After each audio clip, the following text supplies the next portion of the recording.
How long have you been in raw food? I've been doing it 20 years. Like, what made you stop? Because 20 years ago, I'm assuming it wasn't very easy. No, it wasn't easy. I don't know, I just intuitively, I liked eating healthy food, and that was really unusual back then, but I liked muesli over Cocoa Pops, I liked apple juice over coffee, and... You're a strange person. I was very strange. And became a vegetarian very young. Then as a vegetarian I became a vegan. Yeah. And then as a vegan I was eating a lot of fruit and a lot of salads. Yes. And it was a friend in 1993 who said to me, "Oh, you're like a raw fooder." So he told me I was a raw fooder, so I looked into it and I realised I was. And once you stopped, when did you start to experiment with recipes and things like that? Because you're saying like fruits and salads, that's kind of how we all first. Yeah. Because for myself, I like to eat really simply. I'm happy. One of my favourite things is just half avocado with some salt on, or I love a bowl of sauerkraut. You know, I like quite simple things. But when I had my first child in 1997, then I had to learn a lot about making food for other people, because I'm divorced now, but my husband then didn't care about the nutrition of the food. He wanted it to taste delicious, otherwise he wasn't going to eat it, and the same with my son, he wanted it to taste good, or he wasn't going to eat it. So that's when I started doing recipes, and that was the first book, which is Eat Smart Eat Raw. And I'm just going to give it a quick plug because I'm really excited that, obviously I wrote Eat Smart Eat Raw in 2002, which is a long time ago, maybe even 2001, it was a long time ago anyway. And so much has changed in the past 10 years. So I've been asking her for a few years if we could bring out updated edition. She said yes. My publisher said yes, which I'm really happy about. So it's just out now, and they've done a really beautiful job, and I've brought it all up to date. So yeah, this is the best beginner's book for really simple, easy recipes if you're new to the whole thing. Yeah, because it can be a bit daunting, can't it? Because I know at Planet Organic we've got a whole aisle of your products, and sometimes I just look at them and go, I have no idea how to use them. So it's really exciting that... Yeah. To be honest with you, this one isn't so much about the products, because I've tried to keep this really simple, so it's just things that you're used to, like carrots and bananas.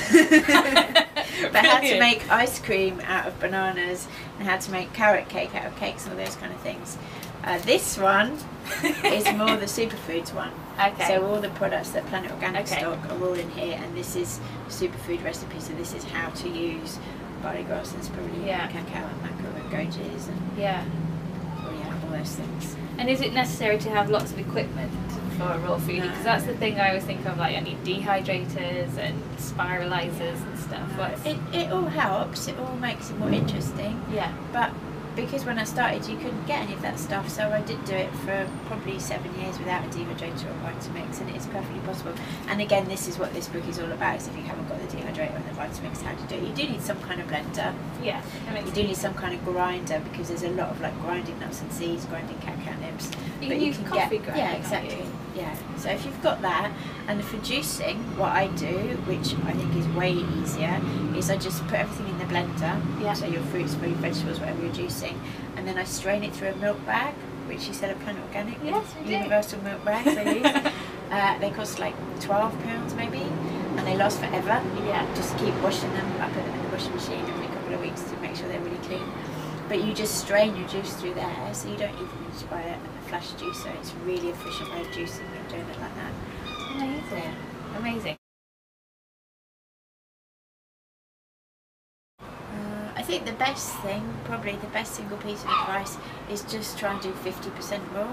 Yeah. Because I think that's a mistake a lot of people make, is thinking that they have to change everything, and then that's really overwhelming, and that's not sustainable. Yeah. So you might be able to go 100% raw for a week or a month or 6 months if you've got loads of willpower, but then it's all going to be too much and you're going to give up. So it's much more sensible, because that's one of the beauties of raw foods. It's not like an all or nothing thing. It's just the more raw foods you include, the better you're going to feel.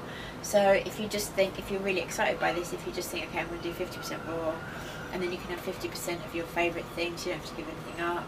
Yeah. You can still go out for meals with friends and family, it doesn't become an issue then. But if you just eat 50% raw, then you're going to start feeling the difference and feeling the benefits, and because you start feeling the benefits, then you go, oh, this is really good, I like this, let's do some more. Yeah. Whereas if you try and do 100% raw, then you'd like feel like a failure all the time, and that's what makes you give up. But if you strive for 50%, and you feel like a success.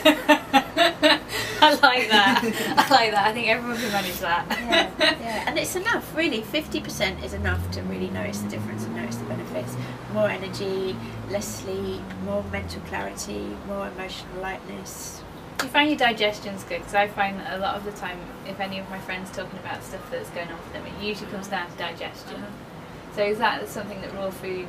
Yeah, definitely. I mean, I really believe that the gut is the seat of good health. So when you sort out what's going in the gut, you sort out everything. Yes. And if you don't sort out what's going in the gut, you can't sort out the other imbalances, if it's skin or migraines or PMT, any of those things. You know, like so many people nowadays have just little patches of eczema and psoriasis. You know, all that. It all begins here. So, and it's interesting as well that probably the most common thing that people say about raw foods is people get into it for all sorts of reasons. You know, there's different things that draw people to it, but the most common result that people get is they say they feel happier. And it's because there's this direct relationship between the gut and the brain, and the gut and the brain are sending signals back and forth all the time. So when we sort out our guts, we sort out our minds as well.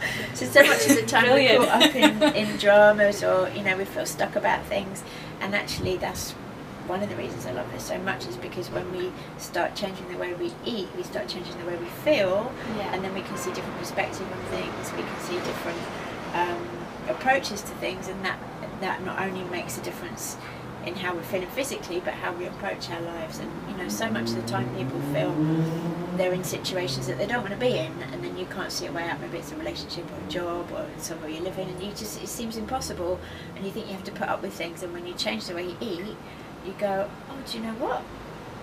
You know, you just get these inspirations out of the blue, or things happen, and it all starts to flow. You know, that's it creates more freedom.